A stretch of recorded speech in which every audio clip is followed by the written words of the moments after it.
Situata në Turqi duket se nuk është në rrugën për të gjetur paqe.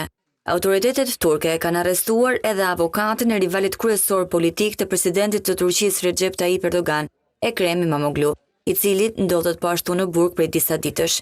Lajmin për arrestimin e avokatit të Imamoglu e ka bërë me dije një deputet nga radhat e partisë më të madhe opozitare CHP. Mehmet Pelivan, avokati që e ka mbrojtur kryetarin e Bashkisë së Stambollit, në hetimet e fundit është arrestuar mbi akuzat të sajuara, ka shkruar deputeti Taskin Ozer në rrjetin social X pa dhënë detaje të tjera. E kundër arrestimit të avokatit ka reaguar dhe vet Imamoglu, i cili përmes një postimi në platformën X ka kërkuar lirimin e menjëhershëm të tij.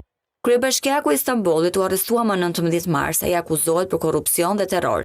Arrestimi i tij ka nxitur protesta masive antiqeveritare në mbar vendin. Si rezultati protestave janë arrestuar më mijëra persona dhe po ashtu nga mediat turke ka paralajmërime për protestat të tjera më të mëdha.